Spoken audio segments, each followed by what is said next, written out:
La idea es compartir una actualización sobre endocarditis bacteriana, teniendo en cuenta que, gracias, vengo de una institución donde tenemos muchos pacientes con enfermedades cardiovasculares.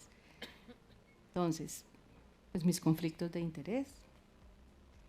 Vamos a tratar de ir sobre todos estos aspectos, algunas consideraciones generales, aspectos diagnósticos y terapéuticos, retos y avances en diagnóstico, tratamiento y prevención, y finalmente pues unos mensajes para todos. Entonces empezamos con un caso clínico que fue un caso de un adolescente de 16 años que tenía un antecedente de una insuficiencia aórtica en el 2009. Le hicieron en el 2010, fue un hallazgo, digamos, incidental, un cambio valvular en el 2010, y más o menos a los 3 meses presenta un cuadro febril alto por 2 semanas, fue a diferentes sitios, posteriormente se acompañó de diarrea, vómito por 5 días, atribuían a que era una gastroenteritis. Tuvo finalmente, después de las 3 consultas en urgencias, fue a donde al cardiovascular y lo encontraron muy mal, taquicárdico, y se hospitaliza con un soplo muy aumentado para ese momento, para lo que se esperaba del paciente, y se comprobó que tenía una vegetación con absceso de la inserción de la válvula, y los hemocultivos fueron positivos para un estafilococo epidermidis. Desafortunadamente, el paciente en 48 horas fallece, fue un daño total de la válvula y pues realmente duró más de 12 horas prácticamente en cirugía.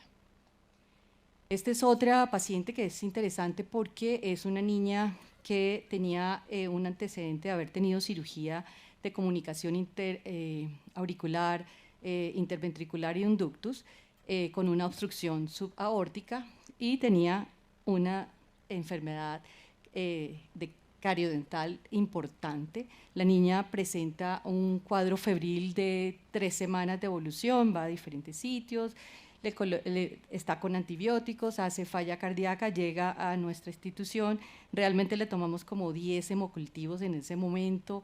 El ecocardiograma pues mostró la vegetación, nunca pudimos realmente por laboratorio, microbiología, obtener el agente. Sin embargo, cuando se fue llevada a cirugía, por la histopatología se encontró un actinomyces, que obviamente sabíamos de dónde venía, y el tratamiento fue quirúrgico con antibiótico por 1 año, ambulatoriamente, pues con oral después, y pues una evolución muy favorable.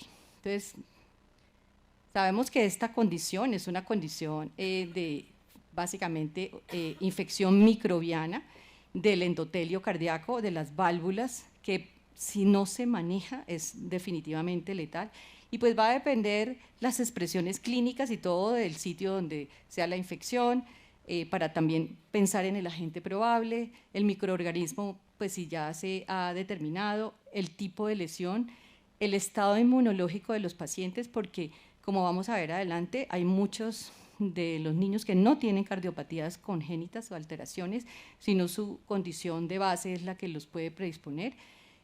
Obviamente del efecto de los fenómenos embólicos, que a veces son la única manifestación que ellos tienen y que uno tiene que tener un alto índice de sospecha para pensar en esto, y la disfunción obviamente orgánica, dependiendo de no solo la parte cardíaca, sino los órganos que afecte. En los Estados Unidos, la incidencia anual en niños menores de 1 año es de 3.3 por 100.000, y 100.000 lactantes menores de 1 año, mientras en los niños mayores y adolescentes es menor, es de 0.3 a 0.08 por 100.000.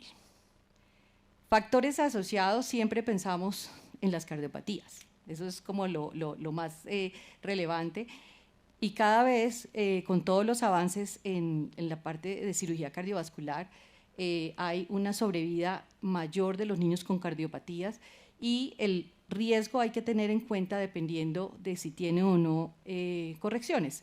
El riesgo es mayor después, en los primeros 6 meses de corrección, cuando hay comunicaciones.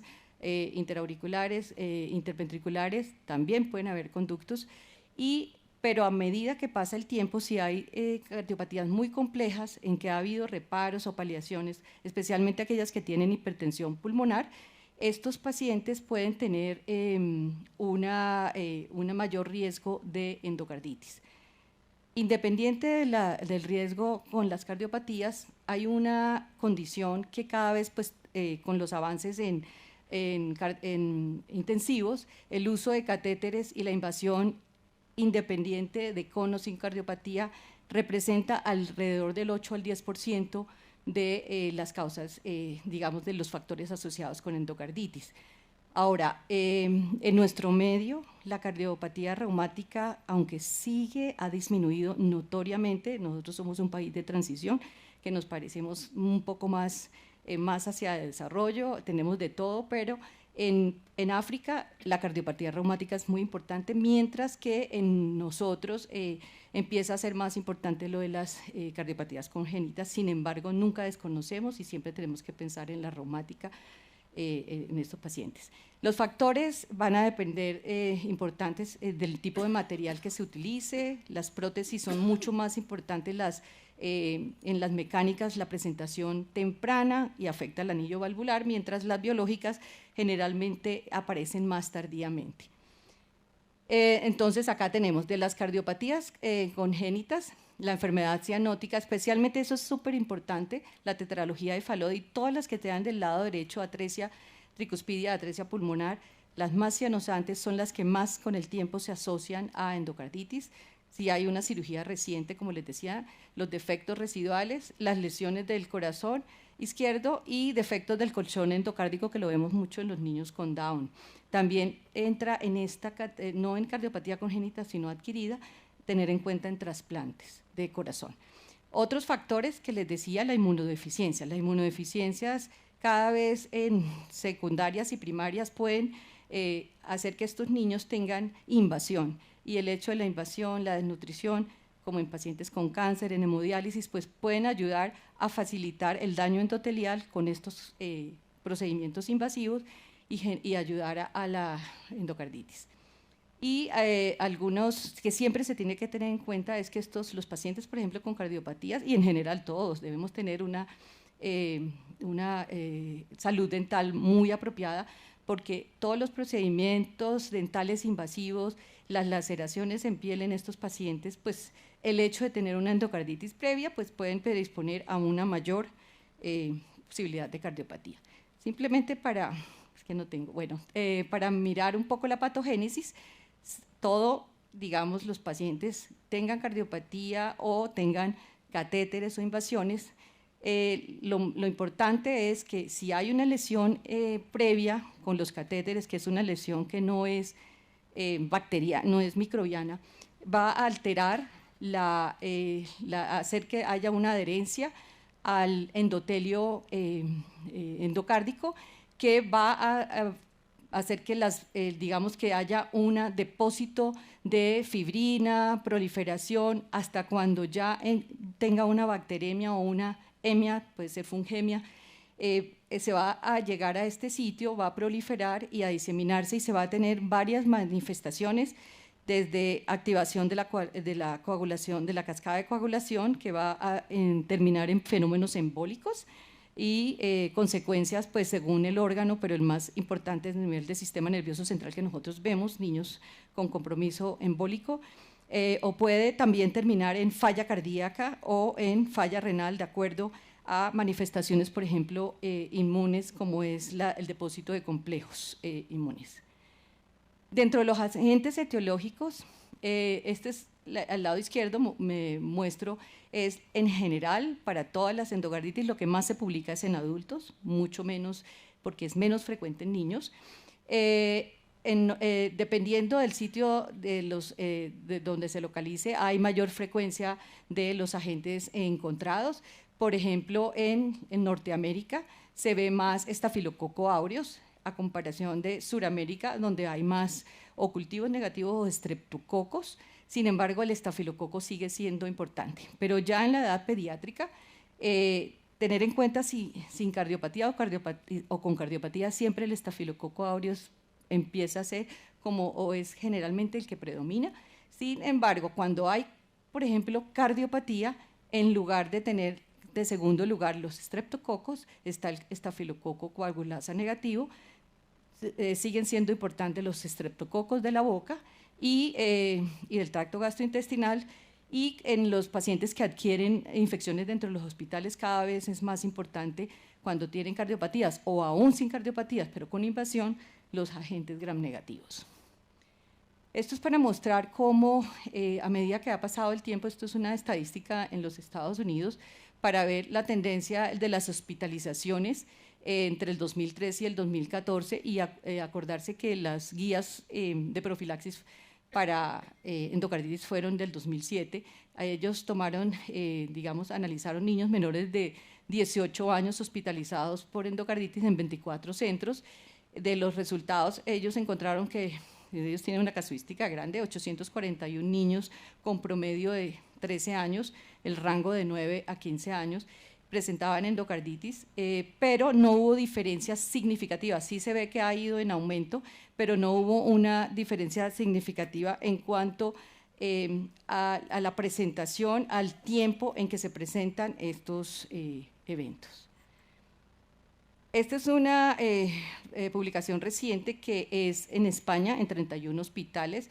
Me llamó la atención es la cantidad de pacientes adultos en comparación con los pediátricos. Ellos quieren comparar el perfil clínico y el pronóstico de pacientes pediátricos versus adultos, pero ustedes ven, 5.590 pacientes, solo 49 pediátricos, nada, muy poquitos en comparación, siempre es mucho más frecuente en el adulto. La cardiopatía congénita de esos 49 niños, que eran fueron el 63%, y de lo más relevante, que sí se repite en las diferentes publicaciones, es los niños tienen más compromiso de derecho en endocarditis, que es la que más predispone generalmente al daño, con una mayor frecuencia, y ellos también encontraron que el estafilococo aureus en sus 31 hospitales fue el más común.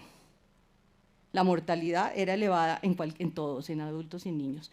Y esto es básicamente para mostrar cómo la cardiopatía congénita en menores de 18 años representaba el 62% comparado con los adultos, que era pues realmente muy bajo. Y en la localización del lado pulmonar. Siguiente. En cuanto a la sobrevivencia, no hay mucha diferencia, es un poquito más alta la sobrevivencia en los niños, pero los adultos, a medida que pasa la edad, pues tienen más comorbilidades y se va a alterar su sobrevida.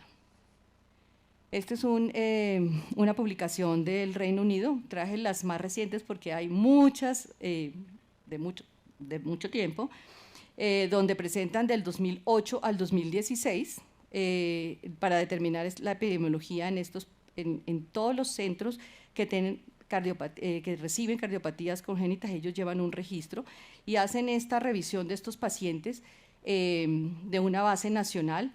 De esos encontraron 800 episodios de endocarditis bacteriana en 736 pacientes, de los cuales el mayor porcentaje eran niños o adolescentes o adultos. Esto era adultos y niños, pero de los pediátricos el 32% eran de 1 a 15 años. La cardiopatía congénita más frecuente fue la tetralogía de Fallot, que les digo, y la CIB. Por último, la de válvula bicúspide aórtica. Y de los agentes, ellos tuvieron mucho más estreptococos y le siguen en segundo los estafilococos. Esta es una experiencia que hicimos del 2002 al 2012 en la cardio, con una revisión retrospectiva, revisión de 72 historias clínicas que tenían el diagnóstico de endocarditis infecciosa. Encontramos realmente 49 pacientes con los criterios modificados, la edad de 15 días hasta 17 años, los menores de 5 años representaban el 71% y digamos casi igual niños y niñas, siendo que generalmente se describe más en niños, y el catéter venoso central fue como un factor importante en el 57% de los pacientes. Los hemocultivos nos resultaron positivos en el 77%, siendo áureos y estafilococo coagulasa negativo, digamos, el mismo porcentaje, y ya después a otros agentes. Hemos tenido, a propósito que la doctora habla de la salmonela, pacientes remitidos, hemos tenido 2 con endocarditis por salmonela. En cuanto a la fúngica, que no me voy a referir mucho, pero esta es la única publicación pediátrica que encontré con endocarditis, un estudio en México del 2006 al 2017 en Guadalajara, con 25 episodios de endocarditis por cándida, con terapia estándar, y como ven, pues la resección quirúrgica fue del 66%. Antes decíamos que era prácticamente el 100%, sin embargo, a medida que ha pasado el tiempo, hay más opción de tratamiento, excepto si hay algo un protésico. Ellos hablaban de coinfección con bacterias multiresistentes en un porcentaje muy alto, que es un 51%. Simplemente para recordar que siempre tenemos que, en los niños no es tan fácil hacer el diagnóstico, hay que tener un alto índice de sospecha, y para eso se crearon los criterios modificados de Duke, que pueden ayudar, pero hay un 20% que queda uno teniendo la posibilidad de buscarlo de otra manera. Pero los criterios mayores, el microbiológico, el endocárdico, que definitivamente están los 2 criterios mayores hace el diagnóstico clínico, o un mayor y 2 menores. Los menores, pues muchos de estos los encontramos en nuestros pacientes diariamente: la fiebre, si tienen cardiopatía o un catéter, si tienen fenómenos embólicos. No son frecuentes en los niños pequeños, sino en los mayores, en los adolescentes y adultos. Y obviamente ponen otros criterios menores que a veces no es tan fácil, por ejemplo, buscar Coxiella burnetii, que nosotros no lo buscamos, pero sí Bartonella y la brucela. Y tener en cuenta que es importantísimo dentro de las manifestaciones clínicas, que hay manifestaciones propias de la afectación del sitio en el corazón, así como también de los fenómenos embólicos, que ya vamos a ver, y como también del compromiso en otros órganos. Entonces tenemos que, por ejemplo, para los niños en general, no los lactantes menores y neonatos, que son mucho más difíciles de encontrar, tenemos, lo más importante es tener la evidencia de que tienen una infección del torrente sanguíneo, una EMIA, con manifestaciones inmunológicas como pueden ser las lesiones de Janeway, que ustedes ven ahí, y fenómenos embólicos que los pueden buscar, generalmente uno lo busca y no muchas veces lo encuentra: hemorragias en astilla o manchas de Roth. Los síntomas y manifestaciones tienen una frecuencia que siempre es importante, que cuando empieza con fiebre, a veces dolor torácico, los niños que son mayorcitos, la presencia de esplenomegalia, ojo, tienen que tenerlo con un alto índice de sospecha. Los lactantes menores y los neonatos, sepsis, sospecha de sepsis, taquicardia, hiporexia, vómito, fiebre, crisis convulsivas, pues uno va buscando la sepsis, pero si el paciente está invadido, lleva mucho tiempo, tiene catéteres y además tiene hemocultivo positivo que persiste, ojo, siempre buscar endocarditis. Siempre descartamos los focos, digamos, endovasculares en los sitios donde tienen los catéteres, pero es muy importante no olvidar que siempre que hay una bacteremia o una EMIA, hay que buscar la endocarditis. Estudios de laboratorio, quizás el gol estándar para poder tener la etiología, obviamente son los hemocultivos, pero como veremos hay otras técnicas que cada vez avanzan para tratar de encontrar, pero es importante que no olvidemos tomar los mínimo 3 sets de hemocultivos de diferentes sitios lo más pronto posible. Ahora, si el paciente está muy comprometido, de una en la primera hora, y empezar en manejo empírico dependiendo de lo que uno va encontrando. Esos volúmenes también son importantes, porque a medida que son más grandes, el volumen debe ser mayor para poder tener una mejor sensibilidad y tener la obtención de los agentes. Si, por ejemplo, permanecen negativos, tratar de repetirlos, y muchas veces si el paciente está muy bien, muy estable, que todavía no muestra algo, pero tiene una cardiopatía y uno sabe que puede tener, es parar 48 horas, 24, 48 horas antibiótico, tomar los cultivos, o cuando tengan su fiebre, y acompañarse pues de la hemograma, la proteína C, la función renal y hepática, y obviamente si hay una sospecha con mascotas o algo, buscar desde el punto serológico, vista serológico, los agentes. El otro armamento importante son los estudios ecocardiográficos. El eco transtorácico pues, es lo que nosotros normalmente utilizamos porque no es invasivo, porque el niño tiene una mejor ventana, no tiene costo y además sirve para seguimiento. Sin embargo, siempre yo les digo a los residentes y a los estudiantes, no crean que porque no se ve algo en el eco, no hay, ¿sí? Porque la sensibilidad generalmente es hasta el 80%, a pesar de que hay mucha experiencia en aquellos niños que tienen las cardiopatías derechas, que son las que más complican, es muy posible que no encontremos. Entonces, viene la utilidad del eco transesofágico, que tiene digamos, el inconveniente de que aunque es mucho más sensible, y su especificidad es buena, es invasivo, costoso, y para los niños muy chiquitos es muy difícil.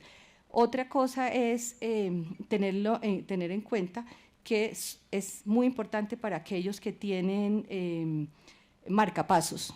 Uno no puede hacer diagnóstico de endocarditis asociada a marcapasos si no hace un transesofágico. No pierdan el tiempo, sino con el primero hacer el transtorácico.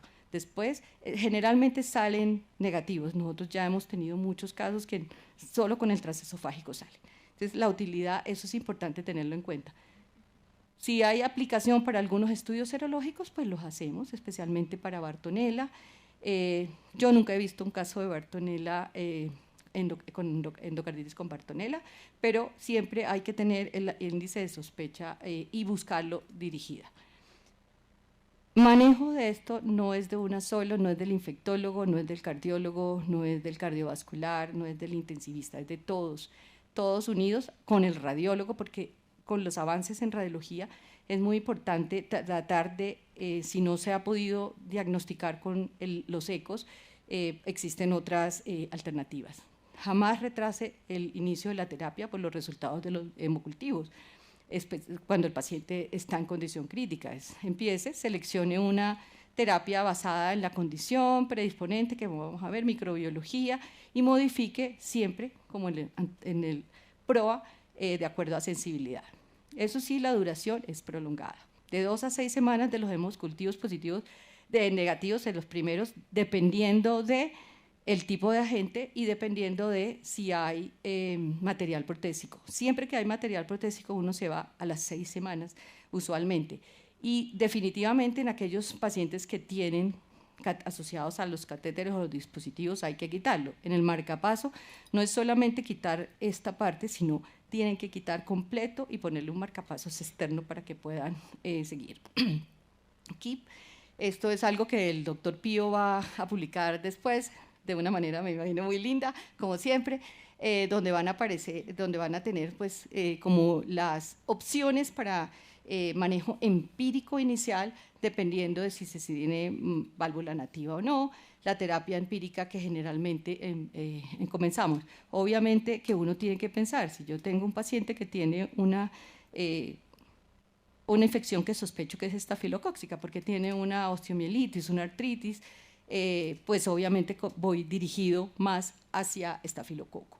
Pero pues todo va a depender de esto y tener en cuenta que cuando se adquiere en el hospital tenemos que conocer nuestra biología, nuestra microbiología, para saber cuáles son las infecciones o los agentes más frecuentes para poder abordarlos. A nosotros nos llegan pacientes de otros lados y más o menos nosotros sabemos de tal lado, sabemos que viene, entonces vamos entrando como empíricamente a lo que conocemos. Pero también es importante que los sitios de remisión hayan tomado los cultivos, y nos pasó hace poco que nos sirvió porque ellos habían tomado los cultivos y los teníamos y nos llamaron a decir que salieron. Y ya la terapia, digamos, las dosis, altas dosis, agentes bactericidas, obviamente teniendo en cuenta la función o disfunción de los órganos para poder uno hacer los ajustes, hacer el seguimiento de niveles de la vancomicina y ayudarse siempre donde hay del químico farmacéutico para poder hacer todos los ajustes que se requieran. Cirugía, sí, hay indicaciones. Antes se decía que la endocarditis por hongos era quirúrgica. Nosotros hemos tenido experiencia y realmente algunas sí las necesitan, y si uno ve que hay falla cardíaca no controlada, endocarditis, si hay una válvula protésica definitivamente hay que, digamos, endocarditis asociada a válvula protésica o material protésico es indicación quirúrgica, si no, no se va a controlar el foco. La terapia antimicrobiana que vemos que no es efectiva, si hay una endocarditis, digamos, esto es más para adultos o adolescentes que usan drogas de la válvula tricúspide, o, por ejemplo, si hay resección de un aneurisma micótico o un absceso, si se requiere, o un absceso miocárdico. Ahí está como indicación absoluta, sin embargo, hemos tenido pacientes que no han requerido cirugía. Y en indicaciones relativas, el hecho de tener una hemia persistente es una indicación relativa, uno lo valora. La vegetación más grande generalmente implica que va a haber un fenómeno embólico importante, y yo casi que lo subiría a las absolutas. Y cuando hay embolización, ahí hablan de la fúngica con cándida. Contraindicación, el que no haya una adherencia al tratamiento anticoagulante, la inexperiencia obviamente del equipo quirúrgico. Luego se necesita que estos pacientes sean intervenidos en un sitio donde se tenga experiencia, y siempre tener en cuenta si hay unas comorbilidades muy serias que vamos a hacer, a que lo vamos a llevar a un paciente. La profilaxis, una arma importante, pero como vemos ha cambiado. Digamos que las guías americanas siempre tenían incluidos, porque va dirigido a los pacientes de riesgo en relación con procedimientos que sean invasivos, y se tenían los odontológicos, los gastrointestinales, los urológicos. Sin embargo, en las guías americanas se retiró esa indicación de las no dentales, y lo más importante es tener en cuenta los grupos de riesgo, como aquellos que tienen válvula protésica, previa historia de endocarditis, cardiopatía congénita que tiene material protésico en los primeros 6 meses es definitivo, y aquellas que quedan con defectos residuales. Lo importante es que se dé 30 a 60 minutos antes, con usualmente amoxicilina, y si no le cambia uno a opción para alergia, y que podría ser o clindamicina o un macrólido. El pronóstico va a depender obviamente del compromiso, de la inestabilidad hemodinámica que haya o no, y que el paciente está en cuidado intensivo. Si hay émbolos, si especialmente el sistema nervioso central son los que nos ponen en aprietos, y recordar que la mortalidad en estos pacientes que ya tienen endocarditis, y especialmente cuando hay una destrucción muy importante, la mortalidad se aumenta definitivamente.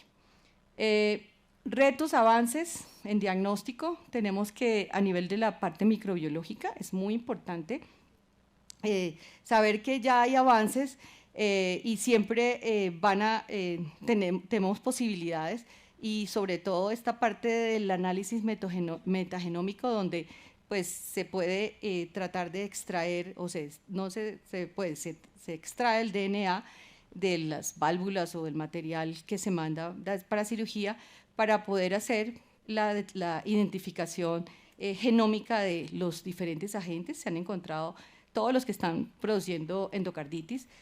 Nosotros no tenemos acceso todavía a eso en mi institución, no sé en otros lados, pero es un futuro que se viene. Sí tenemos las PCRs del FINERAI, que por lo menos en sangre, sin embargo, no todavía a nivel tisular. Esto es lo de la metagenómica, donde en estos pacientes le han resecado la vegetación, y que no tienen ni hemocultivos positivos, ni cultivo de la válvula o lo afectado positivo, pues se hace la extracción del DNA y se trata de encontrar el agente. La otra estrategia no es no solo la microbiológica, sino también las imágenes. Las imágenes no nos podemos quedar ya solo en el eco transtorácico, en el eco transesofágico, sino que cuando hay la duda, tenemos que avanzar más, y hay en este momento avance en cuanto a tomografías del corazón, a PETs con TAC y a resonancias que pueden permitir la visualización de las alteraciones. Al lado derecho, estos son, al izquierdo son diferentes imágenes que se han ayudado a encontrar la endocarditis en los pacientes en esta publicación. Sin embargo, al lado derecho, ustedes ven estas dos, era un niño que desafortunadamente falleció, un niño con una alteración, una coartación aórtica muy severa que fue corregida. Como complicación posterior tuvo un aneurisma, como un pseudoaneurisma, y estaba en vigilancia. Llegó con fiebre, pasó por diferentes consultas con antibióticos orales, y la mamá decía fiebre, fiebre, pero el niño está bien, le pasa un poquito la fiebre, vuelve. Duró 2 meses, y cuando llegó a la institución los hemocultivos eran negativos. Insistíamos en que tenía que tener, porque tenía una reacción inflamatoria importante, y el ecocardiograma no ayudó. Entonces hicimos un angiotac, y ahí para mostrar que era en la salida de la válvula aórtica y en el aneurisma que se había formado, donde estaba la endocarditis y la endarteritis. Entonces, pues realmente sí, hay retos terapéuticos. Ahora, digamos, como son tratamientos tan prolongados y tenemos una gente digamos que con muy buena sensibilidad, cada vez se hace más en adultos. Nosotros ya lo empezamos a hacer en niños, que si tenemos una muy buena sensibilidad, pero además una buena adherencia, después de haber tratado en las primeras 3 semanas, y si necesitamos ir más 3 a 4, podemos dejarlo con oral. Es importante que cuando hay, digamos, difícil de controlar un proceso, muchas veces se tiene que utilizar activador recombinante de plasminógeno para destruir ese depósito de fibrina y ayudar al control, porque debajo están generalmente los agentes y no se va a controlar. Hay un posible futuro, así como los ortopedistas están usando agentes en las irrigaciones para poder controlar procesos locales de infecciones, también antibacterianos en materiales protésicos. Eso es un posible futuro. Y pues lo más importante es trabajar hacia la excelencia en centros con experiencia, que sobre todo Europa es un modelo, y pues nosotros queremos que esto también se reproduzca a nivel de pediatría. Es esto lo que te quería contarles. Recordar que esta es una condición que se tiene que pensar, que es una condición compleja, que es potencialmente fatal si no se trata, que requiere realmente un alto índice de sospecha, y requiere tener concurso de un equipo multidisciplinario, médico y quirúrgico y diagnóstico, como tanto el laboratorio como radiología. Aún digamos que tenemos muchas incógnitas, y digamos poder definir el tiempo verdadero. Sabemos que es prolongado, pero a veces decimos, ¿será que lo puedo acortar? Avances en las imágenes diagnósticas, yo creo que eso va a ayudar muchísimo a poder digamos, diagnosticar, y así las nuevas también técnicas microbiológicas, aquellos que pensamos que eso es una endocarditis, ese paciente lo tiene, pero no lo podemos como demostrar hasta que no lo tienen que operar. Y muy importante el uso apropiado de los catéteres venosos centrales y todos los, digamos, dispositivos, hemodiálisis, lo que sea que tengan, digamos, posibilidad de alterar el endotelio vascular y el endotelio a nivel cardíaco, que pues van a facilitar, entonces cuando no se necesiten, se van. El futuro es pues hacer la transición hacia tratar de secuencia IV oral, porque pues estos pacientes muchos se tienen que quedar mucho tiempo en el hospital y eso también genera muchas dificultades sociales de todo tipo. Y lo del material protésico, que podría ser impregnado con antibióticos. Y lo otro, el reto que siempre tenemos, que es no olvidar que la resistencia está en nuestro camino y siempre tenemos que estar buscando cómo controlar los procesos, por ejemplo, de esos niños infectados con gérmenes multiresistentes. Eso era lo que les quería decir. Por ejemplo, en estas 2 últimas semanas hemos tenido admisión prácticamente en una semana de 3 niños con endocarditis, uno que tuvo endocarditis y se le controló un año antes, pero con cambio de material protésico y llegó con endocarditis por una pseudomonas. Otro que fue operado muy pequeño en otra institución, todo perfecto, y empezó con cuadro gastrointestinal y llegó con endocarditis. Entonces, es un niño que tenía algo de base. Y el otro era un niño que venía de la comunidad, no me acuerdo qué cardiopatía tenía o algo alterado, pero tenemos 3 en una semana casi, eso exótico. Yo dije, bueno, como para hablar de eso. Muchas gracias.